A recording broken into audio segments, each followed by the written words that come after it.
So this morning, when we chanted the Karanīya Mettā Sutta, I'd asked who's familiar with it, and only a couple of people said they were. So I said I would talk a bit about the meaning of it in more detail.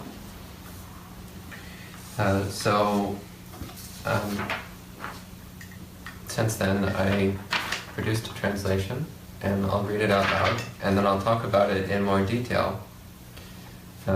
This is a extremely commonly chanted discourse, probably actually one of the most commonly chanted suttas in Theravada Buddhism, as it gives a relatively succinct but also fairly comprehensive explanation of metta practice, of loving-kindness practice. And it also touches on a number of other important aspects of Buddhist practice in general that are particularly relevant to meditators, to people who are interested in meditation practice. So I'll read through this translation and then I'll talk about it in more detail. So this is the Karanīya Mettā Sutta, the Discourse on Loving Kindness. It begins. This is what is to be done by one who understands what is beneficial and who is set forth on the path of peace.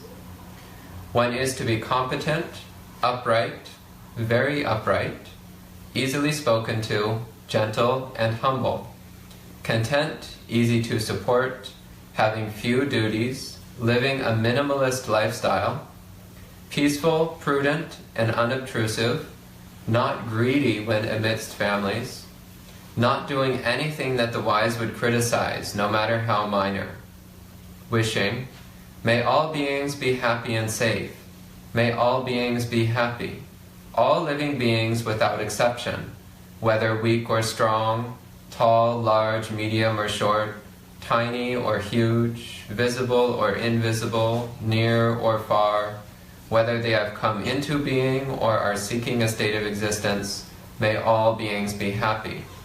May no one harm another or despise anyone anywhere. May no one, out of anger and aversion, wish for another to suffer.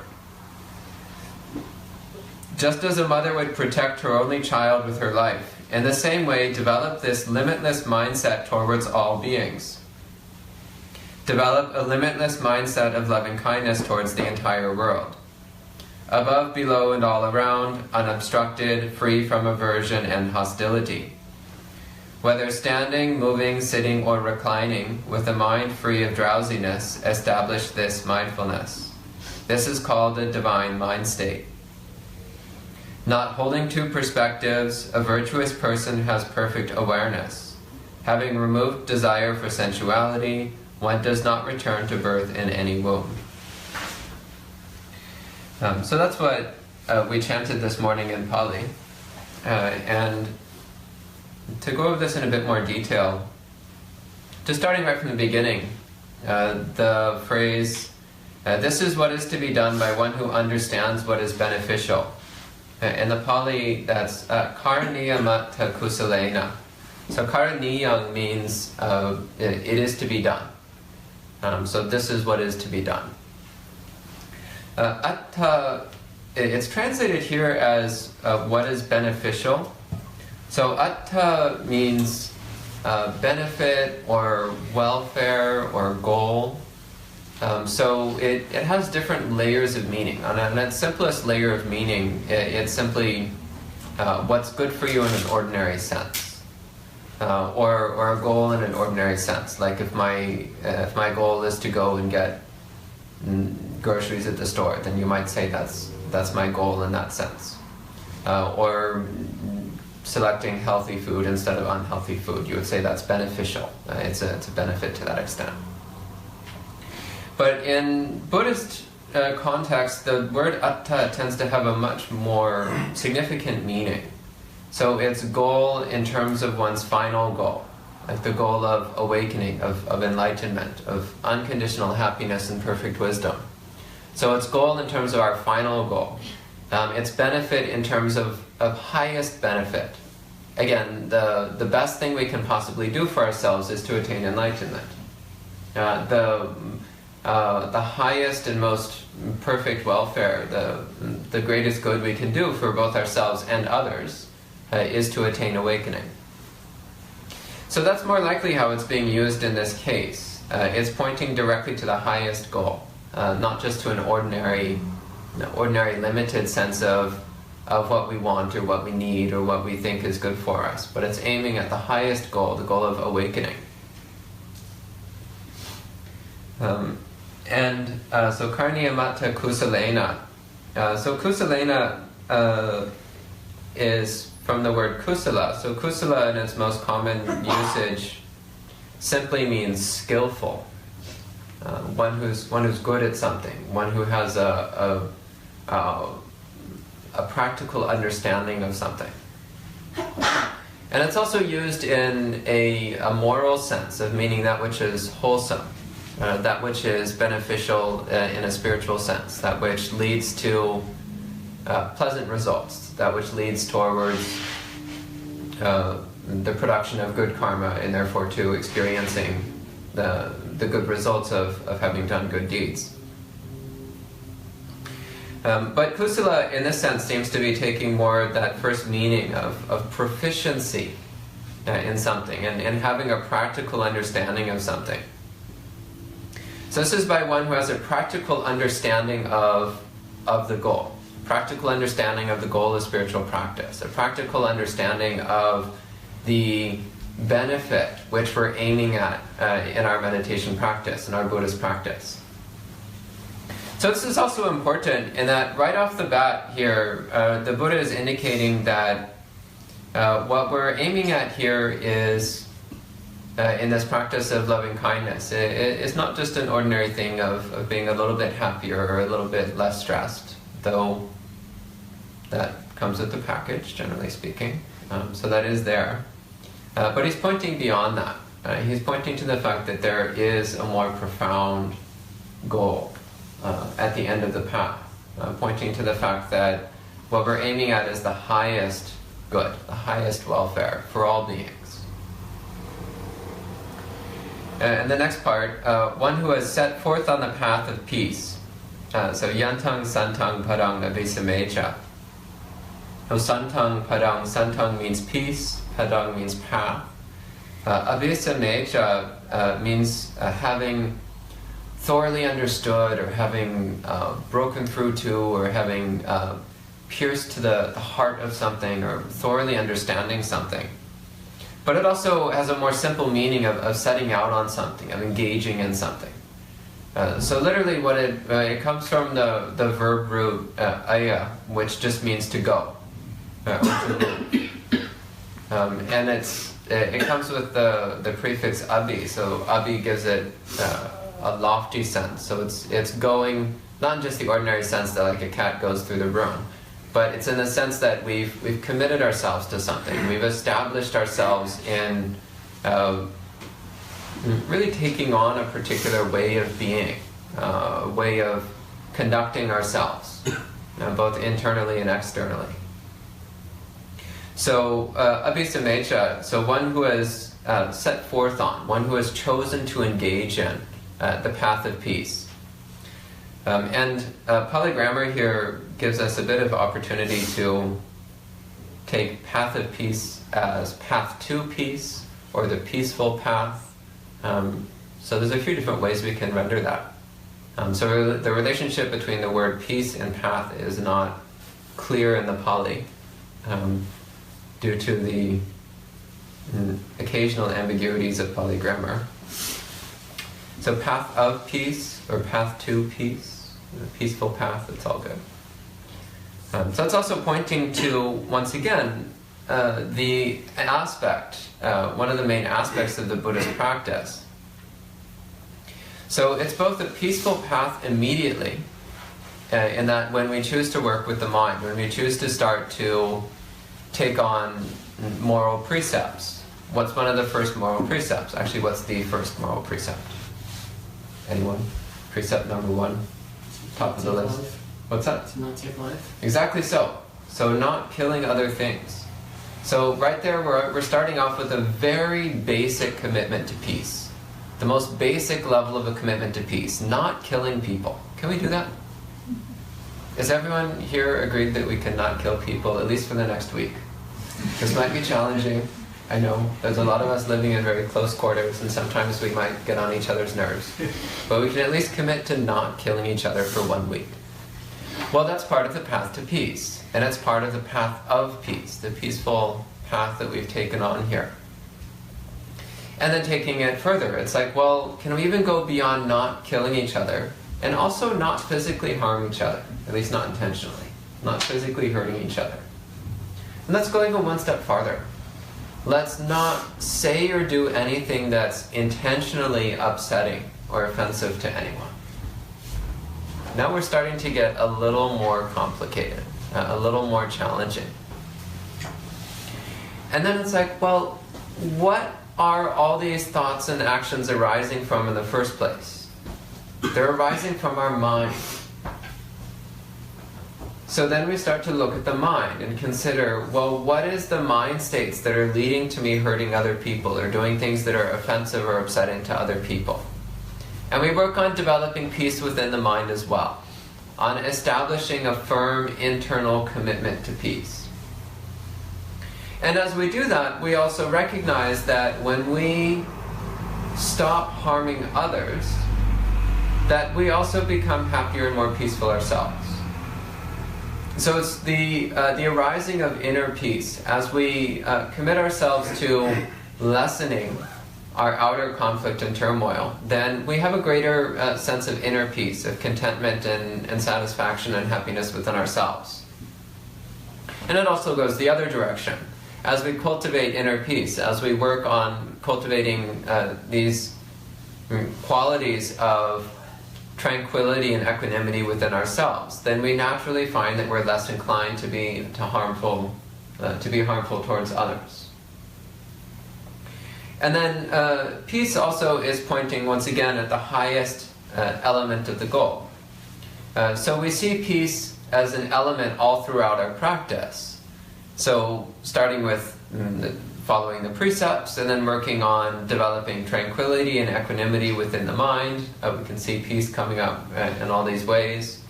As we diminish desire, attachment, greed, aversion, and hostility, as we reduce those in the mind, and in their place we find peace once again. So we see peace cropping up all along the way. But also what we're aiming at, the final goal of the practice, awakening, enlightenment, nibbana. This is what the Buddha called the ultimate peace, the most profound peace. So it's a peace which can never be disturbed. It's a peace which cannot be broken, a peace which cannot be agitated or violated in any way. So when the Buddha talks about the recollection of peace, for example, he talks about the nature of nirvana, the nature of absolute reality, the nature of recognizing the characteristics of mind that move us towards that full understanding of the way things are. It's recognizing that when we finally recognize the true nature of reality, that at that point we're completely at peace. Because we recognize at that point that there's nothing which can disturb the mind. And also when we finally come to the point of letting go of self-centeredness, then also we find absolute peace, we find true peace, because there's no longer anything that suffering can stick on. There's no longer any target for suffering to hit. So the simple statement, santang padang, the path of peace, again, the Buddha is pointing to something much deeper than what we just see on the surface. Then the Buddha starts going to some qualities that we can cultivate. So one is to be competent, upright, very upright. Competent sakko. Sakko is like capable. It indicates that it's possible to do something or possible to act. So this is pointing to one of the basic initial starting requirements in order to set forth on Buddhist practice is a certain degree of competency. And what competency here doesn't necessarily mean any particular degree of intelligence or pre-existing skill, but rather it's indicating a willingness to really make a sincere effort to understand the practices the Buddha taught and to take them on and live in accordance with them. So that's the competency he's pointing to. So, for example, I'm thinking of one particular person I know who is actually quite an intelligent person, but not thoughtful. So this particular person, I have to phrase this in such a way that there's no possible way to identify this person. For example, this person was given a task on one occasion, and there's what's immediately obvious as a possible solution to the problem, and then with a little more thought and investigation, one can find several other possible solutions within a close vicinity to the obvious solution.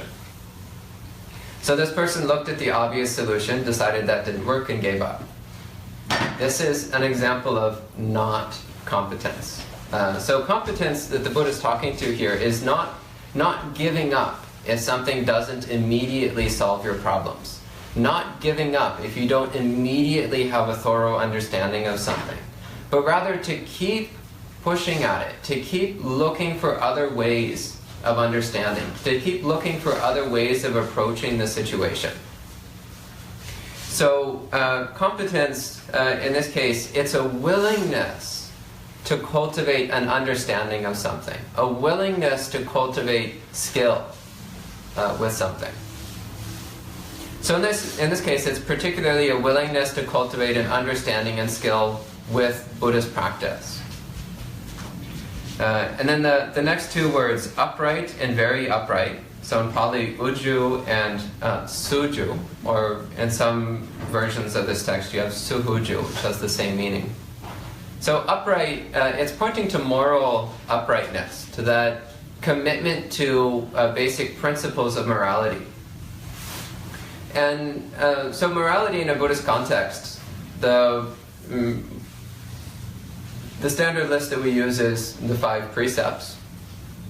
And so the 5 precepts are not killing, not stealing, not engaging in sexual misconduct, which primarily refers to infidelity and rape, so misusing sexuality, not lying, and not using intoxicants.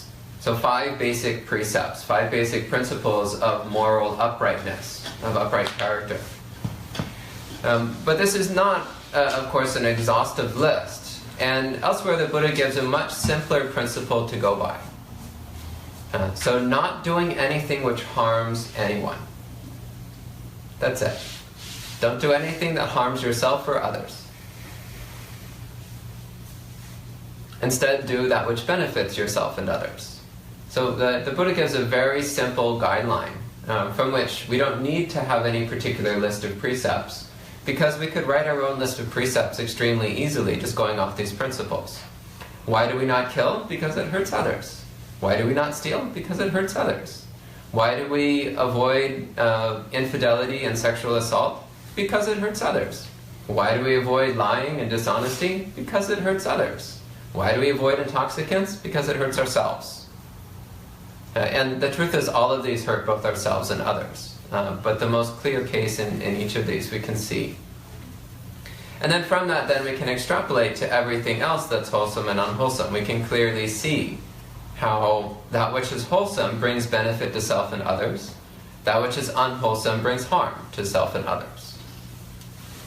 So this is uprightness. It's that commitment to minimizing the harm that we cause and maximizing the goodness that we bring about. The next one, to be easily spoken to. So the Pali is suvacha. And this means when somebody has some criticism to make towards you, then listening considering what they have to say, receiving it respectfully. The Buddha said that someone who points out your faults is like a guide to hidden treasure. So taking that same attitude, when someone is like, you've got a serious anger problem, then it's like, oh, thank you for pointing that out. I'll certainly work on that.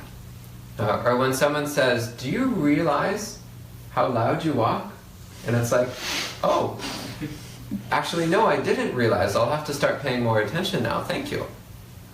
Or do you realize you just slammed that door?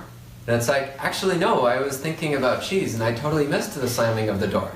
It's like, well, next time we pay more attention. So being grateful when others point out our faults. And this isn't always easy. And the main reason it's not easy is because we personalize everything. When someone says, you are greedy, we actually take it personally. We think, I am greedy. When the proper attitude is instead just to recognize there is greed in this mind. This mind has a tendency towards greed. I have the ability to change the characteristics of this mind. I have the ability to remove the greed from this mind. The greed is not me.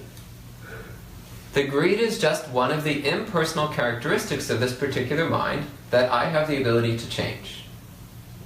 So if we don't personalize it, then we can just recognize, oh, this person has pointed out a fault that can be fixed. It's like if you have a cut on your leg and you don't realize it, and then someone says, oh, friend, you have a cut on your leg, you might want to take care of that wound. Do we get angry at them?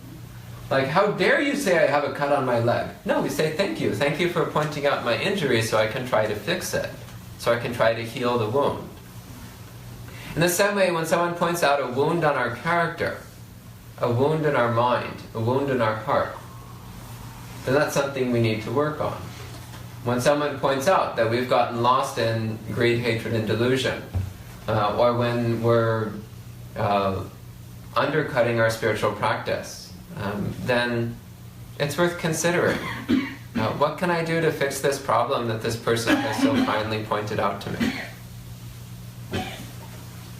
There's a whole sutta in the Majjhima Nikaya, and I can't remember off the top of my head which one it is, and it's not on the shelf, so I can't have someone bring it to me. Otherwise I would point out which sutta it is. But fairly near the beginning, there's a discourse where the Buddha lays out several qualities that make a person easy to admonish, easy to speak to, easy to criticize. And these are all qualities that we should aim to develop. It's not on the shelf. I can see it's not on the shelf. This Oh, can you find it, please? probably. Okay.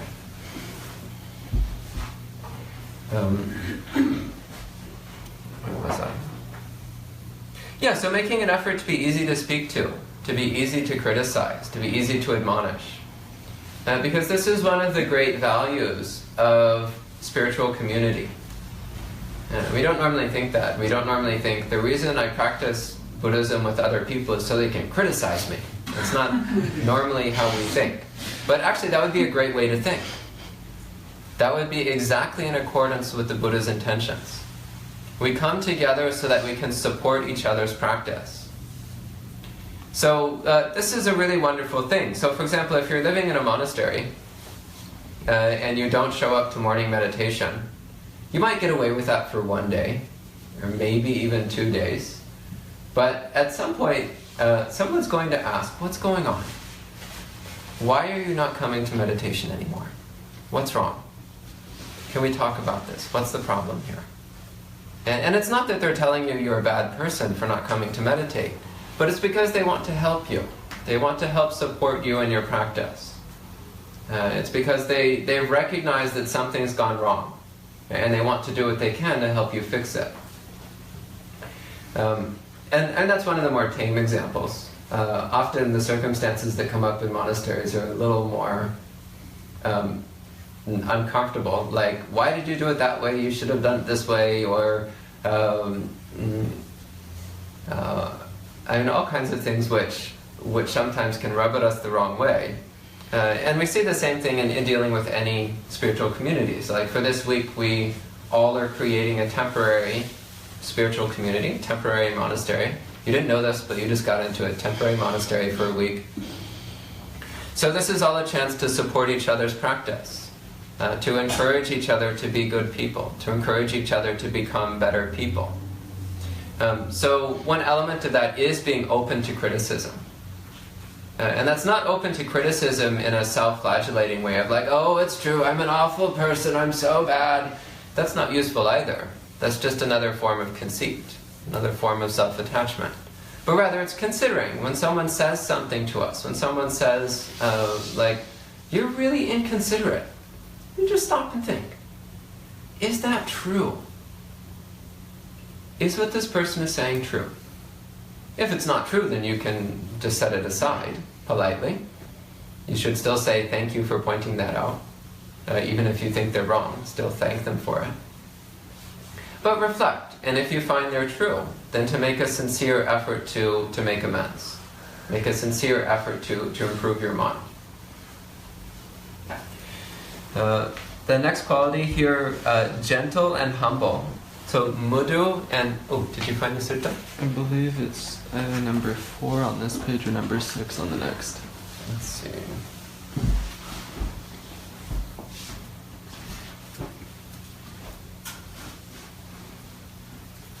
Oh yeah, it's number 6 here.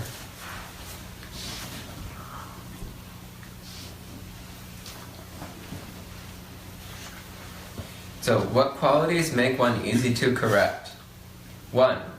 Here one has no evil desires and is not dominated by evil desires. He does not laud himself or disparage others. He is not angry or overcome by anger. He is not angry and resentful because of anger. He is not angry and stubborn because of anger. He is not angry and he does not utter words bordering on anger. When criticized, he does not resist the criticizer. When criticized, he does not denigrate the criticizer. When criticized, he does not counter-criticize the criticizer. When criticized, he does not prevaricate, lead the talk aside, and display anger, hatred, and bitterness. When criticized, he accounts for his conduct. He is not contemptuous or insolent, envious or miserly, fraudulent or deceitful, obstinate or arrogant, and he does not adhere to his own views and hold to them tenaciously, but relinquishes them easily. These are the qualities that make one easy to correct. So, there's a few simple examples of suvacha, of being easy to speak to, easy to admonish. So gentle and humble. So mudu literally means soft. So it's also in a manner that we relate to each other. So, for example, we can be like, how dare you slam the door? Or it can be like, do you realize you shut the door a little bit louder than you needed to? And it has a completely different feel. So working to be soft and gentle in how we deal with others. And also how we deal with our own mind. So it's also important to be gentle with ourselves. Recognizing that we make mistakes and that we're not perfect yet. Hopefully we're all working on it. I am. Is everyone else here trying to be perfect? Okay. Again, that's a bit disappointing. I was hoping to see a lot more hands up. Well, okay, so the 3 of us who are trying to be perfect, that's awesome. The rest of you, you have a new goal to establish in your mind. So, being gentle with ourselves, acknowledging that we're not there yet. We're not enlightened yet. We're not awakened yet. We have the potential, but we're not there yet. So it's normal that we're going to slip up from time to time. So being forgiving towards ourselves. And still being clear. So when we make mistakes, being clear, that was a mistake, I'm not going to do that again. So we start yelling at someone, or we're a little bit too sharp and harsh with someone, or we ate 15 cookies instead of 1, or whatever it was. Then just acknowledging, okay, that was unwholesome, and I'm going to not do it again. But without any trace of self-hatred or self-criticism. So being gentle with ourselves. Humble, anatimana, so not being arrogant, so not being conceited. Being content and easy to support. So these go together. So content, santusaka. Contentment, so contentment is a critical element in Buddhist practice all throughout.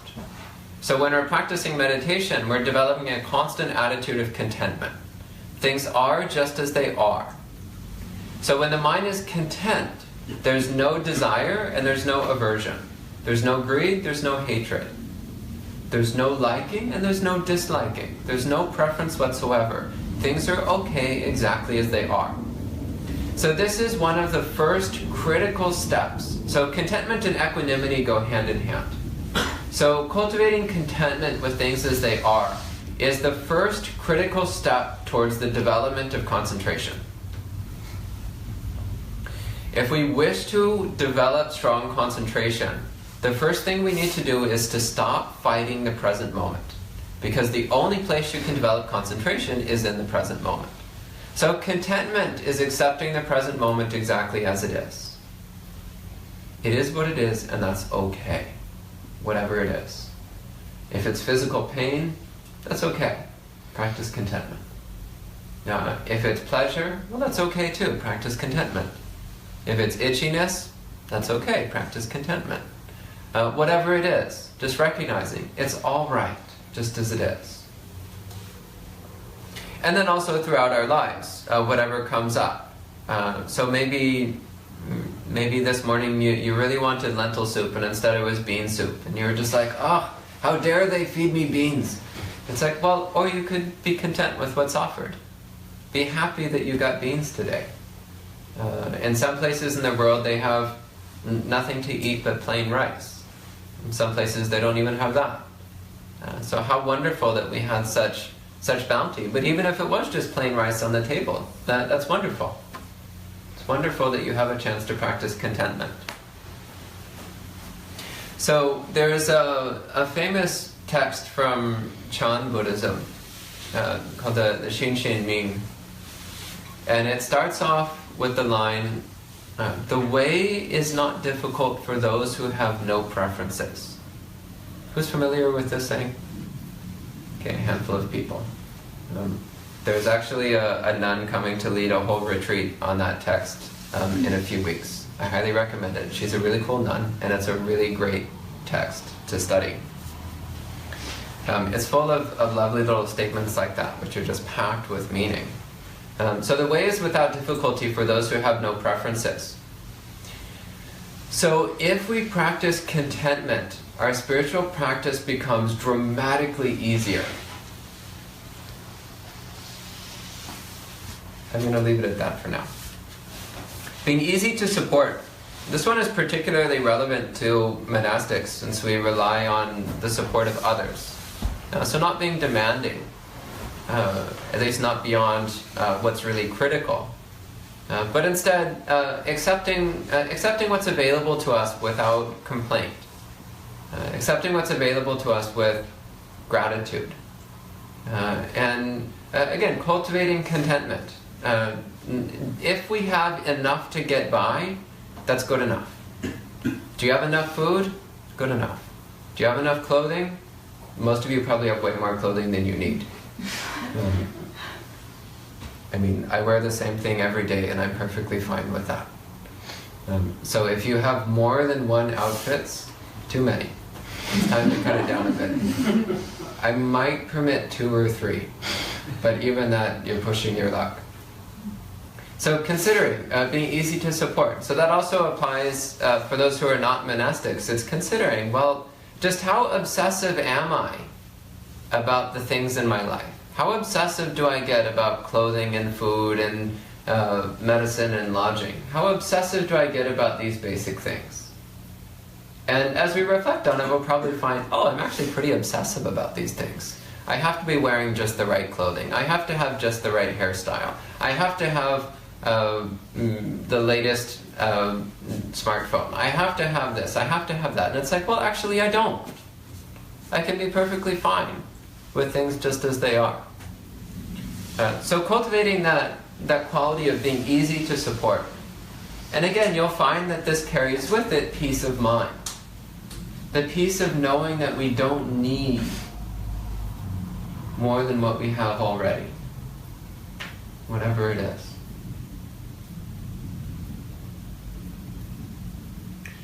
Next, having few duties. So if you have a job, quit your job. I'm only half kidding. So having few duties, it's considering when we take on a lot of responsibilities and duties, how does that affect the mind? What consumes your mind all day when you're thinking, oh, well, I have to tell this person that, and I have to tell this person this, and I need to set up this, and I need to set up that, and I need to arrange this, and I need to arrange that, and they're relying on me for this, and those are relying on me. What fills your mind all day? What fills your mind is all your duties and responsibilities. And then what does that mean? It means that our mind is not peaceful, our mind is not calm, our mind is agitated. And when the mind is agitated, it more easily falls prey to negative mind states. An agitated mind is easy prey for aversion, anger, annoyance, resentment. It's easy prey for trying to escape that discomfort through indulging in sensuality, towards eating junk food or watching a lot of TV or doing anything you can to just wipe out all that noise created in your mind by excessive duties and responsibilities. So always considering, how can I reduce my duties and responsibilities? How can I help the mind be free of that? And there's a few ways of approaching this. One, the most direct way is just literally to have fewer duties and responsibilities, start cutting things out. The other is to put things down the moment you're done with them. So not to carry them around in your mind. So it's actually something which annoys people quite a bit about me from time to time, is they'll tell me something and I'm like, oh, that's fine. And then I'll immediately forget, because it's like, why would I carry that around? If they really want me to remember, they'll write it down. Or send me a text or an email or something, so there's like physical copy of it. Otherwise, I'm just immediately going to drop it. So not carrying things around, because why would we constantly clutter our mind with things? And more importantly, what effect does that have when we're constantly filling up our mind with anything other than our practice? What effect does that have on the mind? Not particularly good, I think you'll notice. There was something lovely. So I used to live with Bhante Ji. And he said one day, every single moment you should be thinking about the Buddha. And so if you take that literally, it might seem a little bit strange. Like you're just going around like, okay, so the Buddha lived in ancient India, he was from the aristocratic class, he was from the Sakyan clan, he was born in southern Nepal. That's not his point, that's not what he meant. The way I interpreted that is rather he's saying that our mind should always be in accordance with the Buddha's message. Our mind should always be working on developing the qualities of a Buddha. Our mind should always be aimed at the goal of awakening. So this doesn't mean that we don't have things to do in the world, because there are a certain number of basic responsibilities which are actually important, which are not to be set aside. But it's always considering, how can we minimize the burden on the mind? And how can we always stay focused on our practice? To always stay focused on the path to awakening.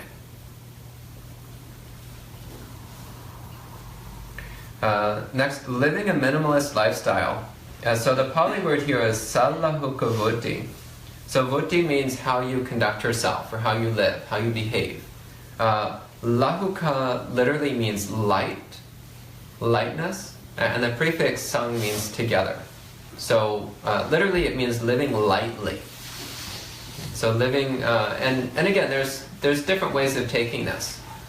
A literal way of taking this is owning very few things, not being extravagant in your life, but living a simple, straightforward life without a lot of unnecessary complications, without a lot of extra stuff, without a lot of complex tastes, but keeping it simple. The other aspect also is looking at the mind. It's like, well, what are we doing with our mind? If we're building up complex scenarios in our head, what is that doing? It's pulling us away from the way things really are. When we're getting caught up in elaborate constructs in our mind, we're missing what's right in front of us. So it's also reminding us, so in addition to living a simple minimalist life in an ordinary outward sense, also living a minimalist life internally. So keeping the mind simple. So it's like in any given moment, what's actually going on? Sight, sound, smell, taste, touch. Stay with that. And you realize that itself cuts out the vast majority of trouble in your life. That itself slices through most of the difficulties that we have. You'll also find that you're far more present with what's going on. And you're far more present with other people. So if you ever notice this, like when you're communicating with someone and they're always like looking away and flipping through this and checking their phone, and you feel like they're not really with you. They're not really present. But instead, when someone is right with you and you really feel like they're listening, you really feel like they're engaged with what you're saying, they're really focused on being completely present with you, how does that feel? Feels a lot better, doesn't it? You actually feel like you're making a genuine connection with someone. So when we're training the mind to just be completely present with sight, sound, smell, taste, touch, just to be completely present with seeing, hearing, and so on, then that enables us to be completely present with every being that we encounter. So it might be a human, or it might be a kitty, or it might be just an insect that crosses your path, and you're just like, oh, hey there, little buddy. Whatever it is, it's just being completely present with every being you encounter, without judgment, without hostility. Just recognizing it for what it is. Next, being peaceful. So the Pali word here, santindriya, is a compound of two words. Santa, which means peace. It's not the guy in the red outfit and the white beard. So it's spelled the same, S-A-N-T-A. But it's pronounced Santa instead of Santa. So Santa means peace. Indriya is usually translated faculty, which I don't like at all because it makes me think of like school administrators. But faculty refers to, it has a few different layers of meaning, but one of the ways it's used is referring to our face, our external appearance. So like through our face we communicate our emotional condition, we communicate our mood, we communicate our response to situations. So maintaining santindriya, a peaceful faculty, a peaceful face, a peaceful external appearance. So it's pointing to not getting disturbed or upset or irritated by things. Or if we get that internally, at least try not to display it. So maybe internally we're thinking, Jesus, I hate this so much. But externally it's like, oh, it's nice to see you. So at least making that external effort to maintain a peaceful appearance. But the other way that indriya is used to refer to all of our sense capabilities, including the mind. So it's peaceful eyes, peaceful ears, peaceful nose, peaceful tongue, peaceful body, and peaceful mind. So it's being peaceful in all 6 faculties, in all 6 domains of activity. So when we look at things, keeping a soft, gentle, peaceful gaze. So there's a way of looking where you're just like, and that's not peaceful. But there's a way of looking that's soft. This is the danger of sitting right in front of me, is that then you become the object lesson for everything. It's nothing personal. So there's a way of looking that's soft and gentle and kind. And there's a way of looking that's kind of hard and unpleasant. I actually can't fake it right now for some reason. It's probably because the cat's sitting in front of me. He makes it really hard for me to be a bad person. So it's keeping a peaceful gaze. And then in how we interact with everything, whether it's sight, sound, smell, taste, touch, or thought, keeping that same peaceful mind. So keeping the mind peaceful as well in every situation. Then we have nipiko, which is translated here as prudent, which is one way of translating it. It also often has the meaning of clever or skillful. But prudent is sufficient for this context. So particularly prudent is reflecting on what we're doing. So not just recklessly charging into a situation, like I'm going to do this, but instead reflecting. What is appropriate? What is suitable? What is wholesome? What will help beings move towards awakening? What will help myself and others progress along the path towards awakening? So prudence, considering our actions, and being careful to always align ourselves with that which is wholesome.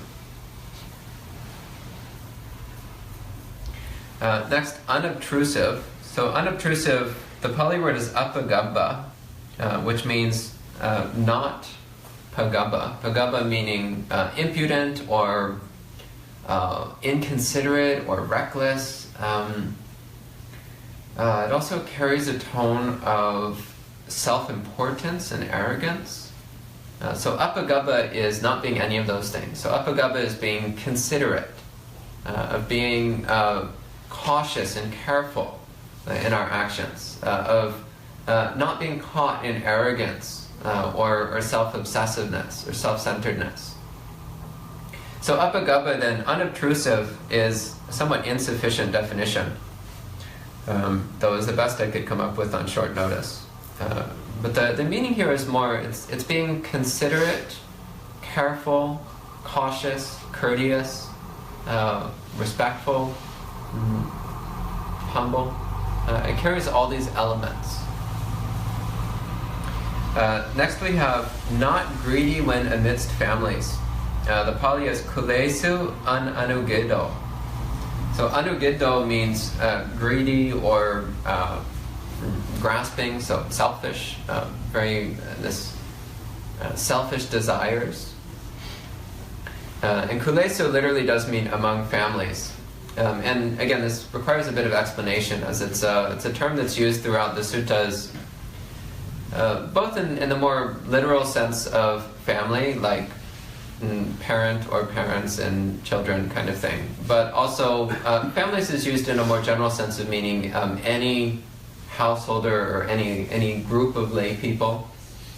So this we would see more commonly in the context of monastics. So like when a monastic goes into the company of lay people, it's like, well, what are we doing? So there's a way of going into the company of lay people where we're just trying to get something. We go there and we're like, okay, now I'm going to pretend to be nice to Charity so that she gives me chocolate. It's like, well, what's my motive? My motive in going amidst the householders is to get something. That's not the right motive. Instead, the motive to go is to share. It's to share the Dhamma, to share my understanding of practice, or to commiserate, or to be of support. So it's always establishing ourselves in a wholesome motive. So not going, and so this lesson doesn't apply just to monastics. It's something that we can reflect on all the time, is what's our motive? So we go to hang out with a friend, and it's like, well, why did we go there? Did we go there in order to ingratiate ourselves, to get a favor out of them? Did we go there because we're going to pretend to enjoy their company so we can ask to borrow their car? It's like, well, why? Why are we actually going? What's our motivation? So always making sure that our motivation is not based in greed, but rather that our motivation is based in compassion, kindness, and a genuine interest in helping everyone attain awakening.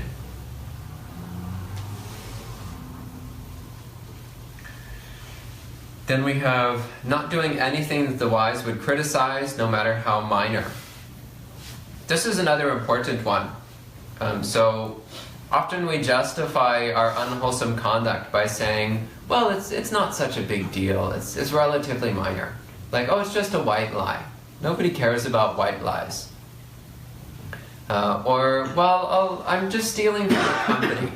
It's fine if I steal from large corporations. Oh, it's just a spider. It doesn't matter if I kill a spider, it's just a spider. We make these justifications of saying that our wrongdoing is minor. that it's not significant. Or like, oh, I just have one glass of wine with dinner. Now, well, we make these justifications, but it's considering, what are we doing? When we engage in any kind of unwholesome activity and we justify it in our mind, what are we doing? We're weakening our conscience. We're breaking down our ability to stop ourselves from doing unwholesome deeds. And it starts small. But that small start can build into something much more significant over time. So it's like, well, I'm just telling white lies right now for a good reason, really. And it builds and builds and builds and builds. Until we don't even recognize anymore that we've lost our ability to stop ourselves from lying. Or it starts with killing a spider, and then it builds, and then next thing we're kicking the cat. And the next thing we're kicking our neighbor, and then next thing we're getting a baseball bat and running after our neighbor. And it builds, it gets out of hand. Maybe not in this lifetime, but over the course of lifetimes, it becomes progressively stronger in the mind. Until eventually you're starting international incidents. Hopefully not in this life. There's already too many of those going on. So it's always watching. When we try to justify what we're doing by saying, oh, it's minor, it's not such a big deal. It is a big deal. Because even if nothing else, we're weakening our conscience. So always watching for that.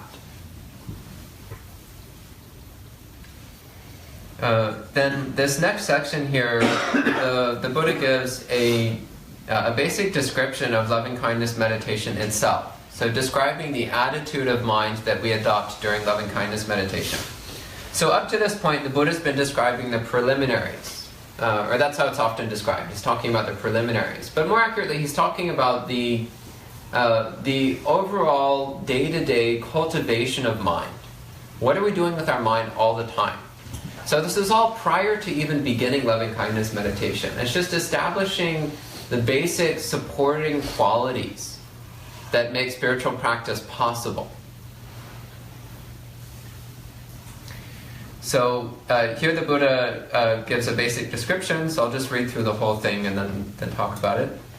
Wishing, may all beings be happy and safe, may all beings be happy. All living beings without exception, whether weak or strong, tall, large, medium or short, tiny or huge, visible or invisible, near or far, whether they have come into being or are seeking a state of existence, may all beings be happy. May no one harm another or despise anyone anywhere. May no one, out of anger and aversion, wish for another to suffer. So this is a expanded version of the same things I've been encouraging people to recite in their minds throughout the retreat so far. So just producing this basic wish. May everyone be happy. May no harm come to anyone. And making it clear that this is completely universal. So if you're saying in your mind, may everyone be happy except the president. Well, that's not complete, is it? You've made an exception. Or may everyone be happy except cats. Well, that's just absurd. Why would you not want cats to be happy? Maybe if it's the other way. May cats be happy but not everyone else. That at least I could understand. But that would also be problematic because again we're making exceptions. And what happens when we start carving out chunks from our loving kindness? Then it becomes incomplete. It loses its power. It's like if you have a bag of water and there's a bunch of little holes in the bag. What happens to the water? It just runs out. It doesn't hold water. You might initially think you've got a bag full of water, but just wait a few seconds and you won't. It's all gone. So the same thing happens with our loving kindness. We're like, may everyone be happy except him and her and him and her and that thing and those things. And well, and before you know it, all your loving kindness is gone. It's all run out. And all you've got is an empty bag. And what do we find in its place? We just find a wellspring of hostility and aversion. And what's it all based on? It's all based on personal preference. It's like, well, I don't like that politician. I don't like that kind of insect. I don't like that kind of person. So what's it all based on? It's all based upon self-centeredness. It's all based upon me and mine. So then we're just constantly fueling our arrogance. We're constantly fueling our self-obsessiveness, which is right at the root of all of our discomfort and discontent. So instead, making our loving kindness absolutely unconditional and universal. No matter what any being has done, is doing, or will do, may they be happy. May they be healthy, may they be safe. And most importantly, may they develop the path to awakening. May they develop the path to wisdom and self-restraint. If you even imagine your worst enemy, if your worst enemy became a Buddha, would they still be your enemy? Of course not. They can't be. A Buddha cannot be anyone's enemy, by definition. Unless you choose to make him your enemy, which is a really bad idea, by the way. The Buddha's cousin tried that, and it did not go very well for him at all.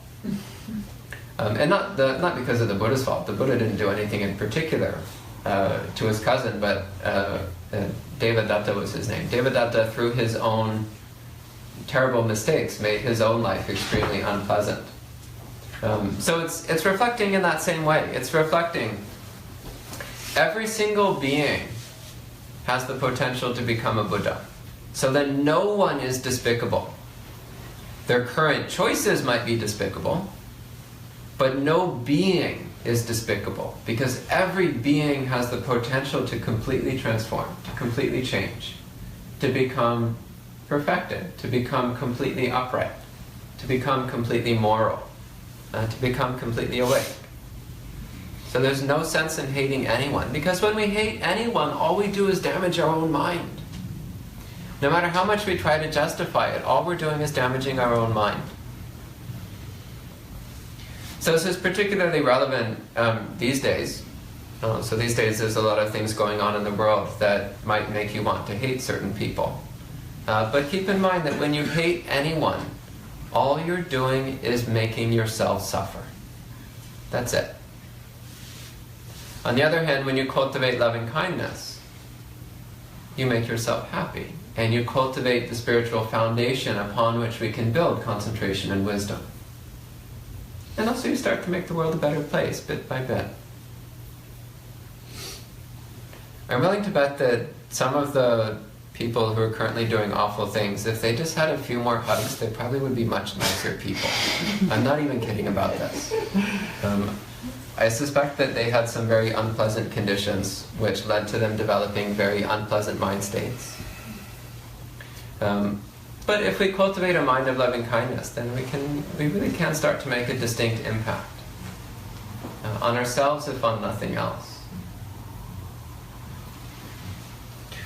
And then the third section here, the Buddha talks a bit more about the approach that we should take towards loving kindness. He says, just as a mother would protect her only child with her life, in the same way develop this limitless mindset towards all beings. So this is pointing to again, the depth of compassion the Buddha encourages us to have towards others. So not even just the ordinary compassion that you might have for a friend, but to have the kind of compassion that a mother has for her only child, towards everyone you meet. So it's like, oh, my only child, I love you so much, I don't want anything bad to happen to you. I always want you to be happy and healthy and everything to go your way. So have that attitude towards every single person, and watch how that changes your mind. Watch how that shifts things. Because often what we find is, even during loving kindness, we're not willing to take it to that step. So earlier I was giving the meditation technique of starting with a single person who you really care about, and then gradually introducing wider and wider circles based on your relationship to those people.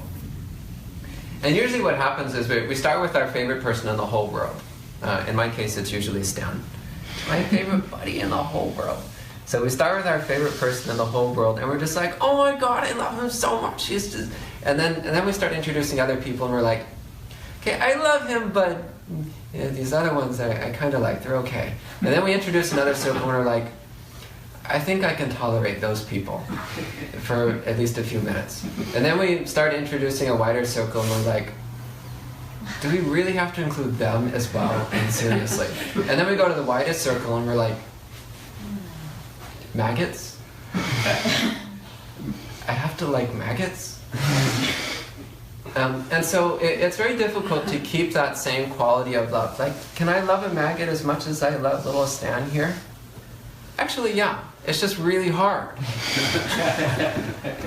It's really hard. But if anybody ever told you Buddhism was easy, they were lying to you. It's not. It's possibly the most challenging thing you can do with your entire life. If you thought climbing Everest was hard, try attaining enlightenment. That's hard. Lots of people climb Mount Everest. Very few attain enlightenment.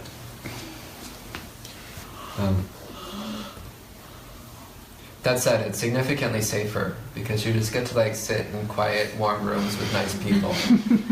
There's none of that scary, like snowy, icy rocks with no oxygen stuff.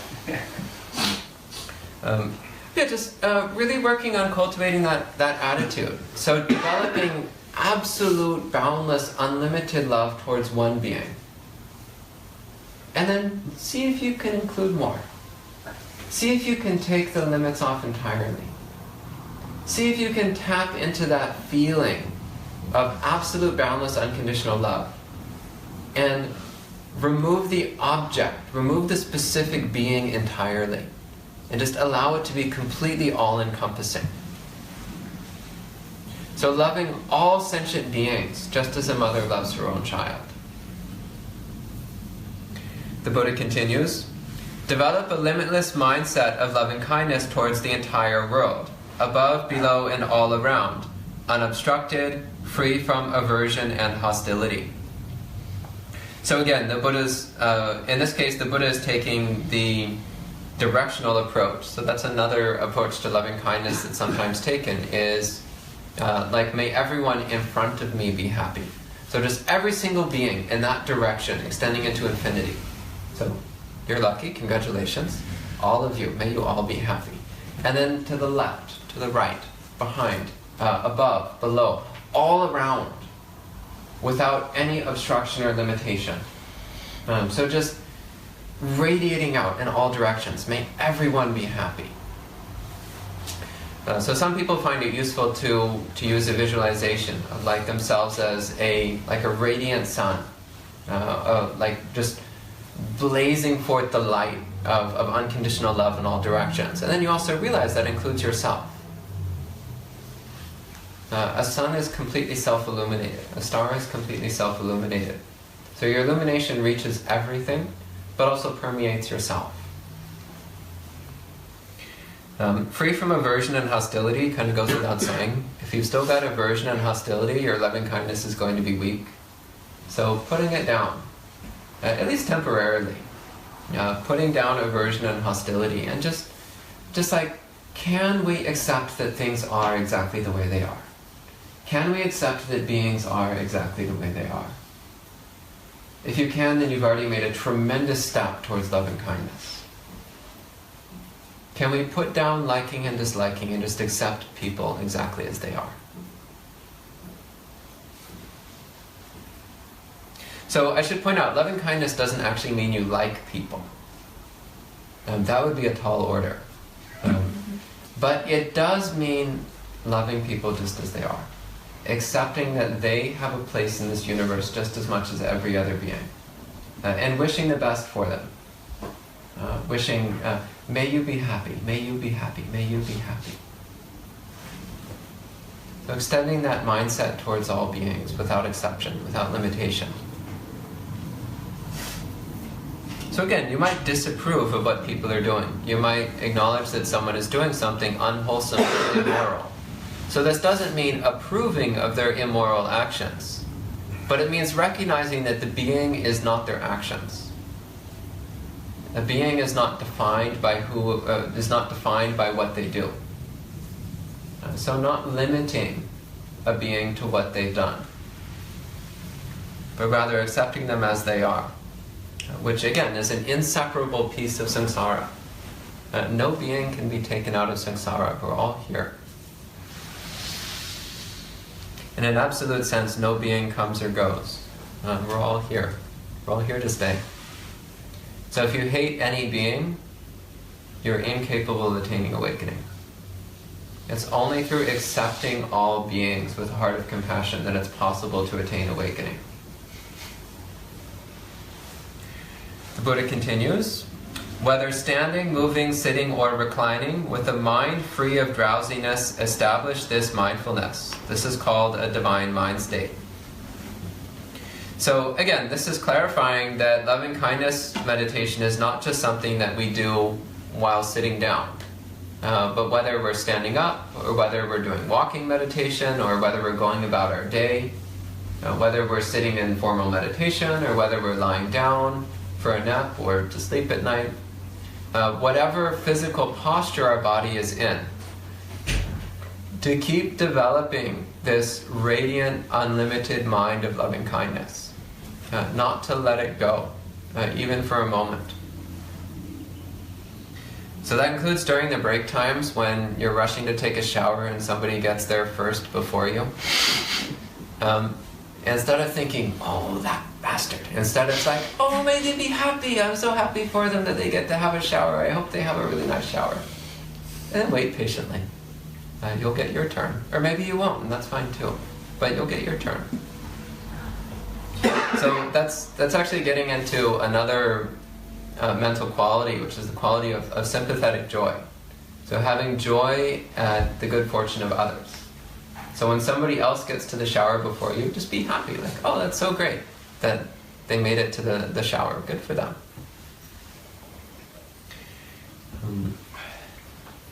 It's also interesting, so also the Buddha here says, with a mind free of drowsiness. So he's pointing to one of the 5 hindrances to meditation practice, which I'll talk about probably in a day or two, which is drowsiness, a hazy, dull, unclear mind. So during loving kindness meditation, just as with any mindfulness practice, we want the mind to be extremely sharp, clear, awake, and alert.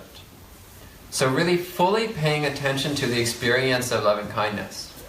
And it's also notable that he uses the word mindfulness here, which is sati in Pali. So what he's pointing to is that with loving kindness practice, just as with any mindfulness, any other mindfulness practice, we're developing that bright, sharp, clear awareness. So initially we might be using words and phrases and visualizations and so on to kind of help us kindle the spark of metta.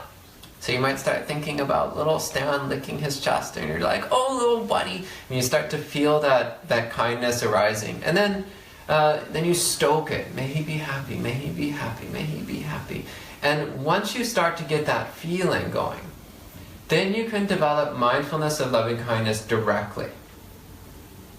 Just focusing your mind directly on the present moment experience of loving kindness, the present moment experience of metta. So this is the refined level of loving kindness. And at this point, loving kindness is automatically universal because we've removed the object and we're focusing on loving kindness itself. There's no longer a me and a not me. There's no longer a self and other. There's no longer me loving that. There's just loving kindness itself. So just focusing on that loving kindness and letting everything else fall away. Just magnifying it, expanding it, developing it, perfecting it, keeping the mind fully, totally immersed in loving kindness with absolute clarity. So this is not the kind of like dull, hazy, kind of like, may everyone be happy. That's not metta. It bears a vague resemblance to metta, but we're aiming for a very bright, powerful, alert, energetic loving kindness. And so a regal, a majestic, mighty loving kindness. So the kind of loving kindness of royalty, of a king or queen, someone who's just fully in charge. So developing that quality of full authority is not the right word, but that quality of full presence, a full and complete presence within loving kindness. He says this is called a divine mind state, and let me tell you, when it's fully developed, it does in fact feel absolutely divine. But it's also called the divine mind state. So the Pali word is Brahma. So Brahma meaning divine. It's called that because when we're fully immersed in loving kindness, then we have the experience of being a Brahma, of being a divinity. We're having the same experience that the highest of the devas experience. We're experiencing that same sublime mind state that the Brahma gods experience. And you can experience that as a human. You don't have to die and be reborn in some other realm of existence. So through developing the proper wholesome mind states, we can experience just as much bliss, euphoria, and ecstasy as the highest gods. It's quite possible.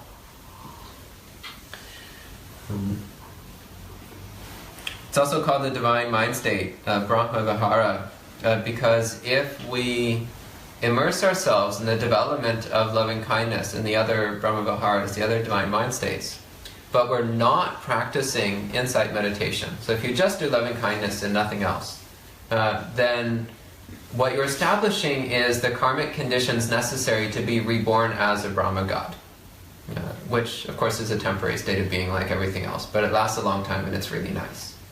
So if that's what you're aiming at, this is the path. Then the last stanza, the last section of this, the Buddha says, not holding two perspectives, a virtuous person has perfect awareness. Having removed desire for sensuality, one does not return to birth in any womb. So this is where the Buddha just blows it right out of the water. He's like, so up until now we've been talking about loving kindness, and that's great, but there's something way better. So here's where the Buddha starts talking about the path to awakening itself. And he's been hinting at it all along. But this is where he starts talking about it explicitly. So dittincha anupagamma. So anupagamma means going completely beyond, completely transcending. And a ditti is a perspective, an opinion, a viewpoint, a belief. Particularly it has the quality of a fixed view. A fixed viewpoint, a fixed perspective, a fixed opinion. So believing things are a particular way. And there's other suttas where the Buddha goes into a lot more detail about the nature of ditti. And particularly here we're talking about miccha ditti, wrong view. So distorted perspectives about the world. So the basic distorted perspectives that we most commonly encounter, we can sum it up as three. So there's the distorted perspective that things are satisfying. So the distorted perspective that it's possible to find happiness in ordinary conditions. It's possible to find happiness from ordinary worldly things. Like, if I just get the perfect bowl of ice cream, then I'll be happy. If I just find the right spouse, then I'll be happy. If I just have 2.3 kids, then I'll be happy. It's the 0.3 that always creeps me out. If I can just have the right cat, then I'll be happy. If I can just have a Porsche, then I'll be happy. It's always trying to find happiness in things that are incapable of providing happiness. So that's why it's a problem. Because we think, oh, happiness is found in ice cream. Good luck, you'll be searching for a very long time and you will never find it. You might find temporary pleasure, in fact you will, I guarantee you will. But you will not find perfect happiness. You will not find true satisfaction. You'll only find temporary sensual gratification. So that's one of the basic wrong views. The wrong view that satisfaction can be found in conditional phenomena. Satisfaction can be found in ordinary things. The second major one that we talk about is the distorted perspective that anything whatsoever can be permanent, eternal, or unchanging. And this is another one where you might initially think, oh, well, I don't fall into that one. Look more closely. What is it that we're not willing to face as changing? Right at the core of it is our sense of me. Like, what's the one thing that's always been the same all throughout our lives? It's a sense of me. That's the deepest. But even higher than that, we find a lot of things which we latch on to as being permanent.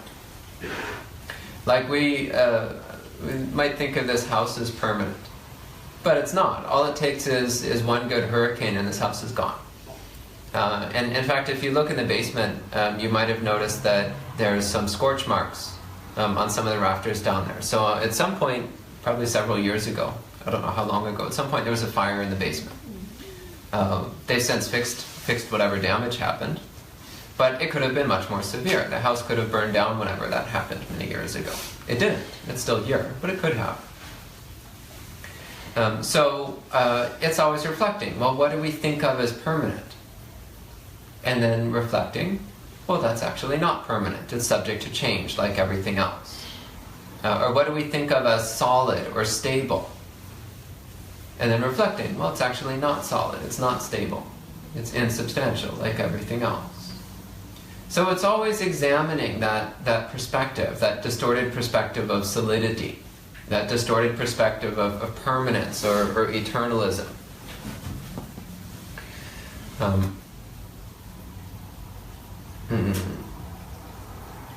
Another element of that is the belief in our own eternal existence. The belief that we will exist forever. Or the flip side of that also is the belief in that we will cease to exist. The belief that we currently exist and will at some point cease to exist. These are also wrong views, distorted perspectives. But right at the heart of it all is the distorted perspective of personalizing things. The distorted perspective of, this is me. This is who I am. This is who I really am. This is my true self. This is me. This is mine. So that's right at the core of the attachment to viewpoints or opinions. And of course we find innumerable other examples of attachment to opinions. And the big issue here is that whatever we're attached to as an opinion, we don't think I'm attached to this opinion. We just think, this is true. So we might be absolutely convinced that oil reserves will never run out ever. And we might just be so convinced of that we just think that's the way things are. And nothing will ever convince us otherwise. Or we might be absolutely convinced that, I don't know, fill in the blank. What's weird things that people are convinced of? Help me out here. I used to think the world was flat. Oh yeah, some people believe the world is round. So you might be so convinced that the world is round that you'll be stuck on that view. The world is round. Okay, that was supposed to be funny. Because that's actually a viewpoint that we have. Who here's actually been into space, by the way? No one? So all of us actually have the day-to-day experience of a flat Earth. We believe the world is round for various reasons. But that's just a belief. Our actual day-to-day experiences of a flat Earth. So look up the Flat Earth Society. They have a very good explanation for why the horizon appears to slope downwards. And it's rubbish, of course, but it's interesting that they actually have formulated a viewpoint which they can use to confirm why things appear to have a round Earth when our ordinary experience is of a flat Earth. But whether you have one viewpoint or another, the point is that it's being stuck on a viewpoint. It's being stuck on a particular opinion about things. So it's always reflecting, where am I stuck on a particular way of looking at the world? Because where this gets far more disturbing is that our beliefs about the world shape our experience of the world. So if you really genuinely believe this wall is pink, then when you look at it, you will see a pink wall. Does anyone believe this wall is pink? I'm just curious. No? Okay, that's a good sign. The classic example of this is like the example of a car wreck. And this is something where psychological research has been done to demonstrate how multiple people can see exactly the same event and then deliver different reports about what happened. And a lot of that comes down to what somebody previously believes. So one person thinks, oh, teenagers are such reckless drivers, and then they see a car wreck, and when asked about it afterwards, they'll say, oh, well, it was a young teenage man driving the car. Because the person believes that teenagers are the source of car wrecks. And someone else will say, no, it was an old lady driving the car, because they believe old people cause car accidents. And someone else says, oh, it was a person of a particular race. Or someone else says, oh, it was a person of a particular ethnicity. And it's like, well, actually what happened there is totally irrespective of these people's stories and opinions, because their experience of reality is shaped by their pre-existing opinions. It's shaped by their predetermined ideas of what reality is. So putting down all of our predetermined ideas and seeing things as they really are. And what we see when we look at things as they actually are is impermanent, insubstantial, constantly changing, nothing solid, nothing stable, and nothing me.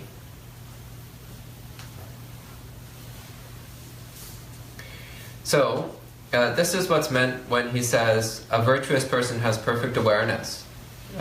So, Silava is a person with virtue. Sampanno means one who is completely reached out or who is perfected. Dasanena, so dasana means seeing, it means vision. And most commonly in the suttas, dasana is used to mean seeing the way things are. So jnana dasana is knowing and seeing. So that's and that together signifies awakening. It signifies enlightenment. We know the way things are, and we see things as they are. So knowing and seeing. So dasana is seeing things as they are. So a clear vision of reality. So through the development of virtue and through letting go of fixed viewpoints, then we're able to see things as they really are. That's what this line is referring to. Then the last line, having removed desire for sensuality, one does not return to birth in any womb. So here the Buddha is talking about the stages of awakening. So not holding to perspectives, a virtuous person has perfect awareness. This is referring to the first stage of awakening, to stream entry. So not holding to perspectives, in this case, is not holding to the perspective of this body is me, this body is mine. So it's putting down that, what in Pali is called Sakkaya Ditthi, the perspective of self-identity. So through putting that down, then we can recognize this is not me, this is not mine. And then the next stage is the elimination of sensual desire and aversion, sensual desire and hostility.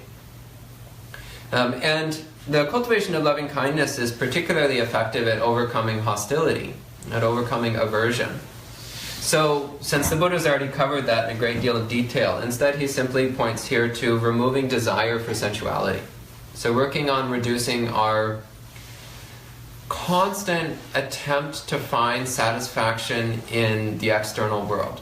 The constant attempt to find satisfaction in sight, sound, smell, taste, and touch. So putting that down, recognizing that no sight, sound, smell, taste, or touch can actually make us happy. Can only ever provide temporary gratification. So putting down that pursuit of temporary gratification and instead directing the mind towards equanimity and awareness. Directing the mind towards a clear understanding of the nature of reality coupled with perfect acceptance and contentment of the way things are.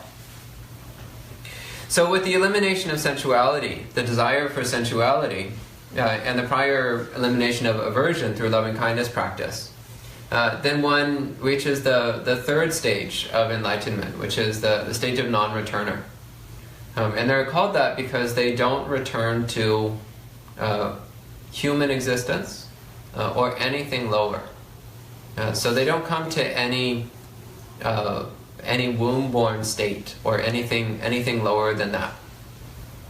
So if one reaches this stage but still has an ongoing sense of self-attachment, an ongoing sense of me and mine, then they'll continue to exist as a deva, as a angel or demigod or divinity, or call it what you will, to work out that final residual attachment to self. But they won't come back to human existence. So human existence by its definition is sensual. And we're always caught up in our senses, even more so with animals. I don't know where Stan has wandered off to, but if you watch him, you'll notice he's always obsessed with sensuality. And constantly dissatisfied by it as well. No, it's so hilarious. Like if you give him food that he's not really interested in, he'll just be like,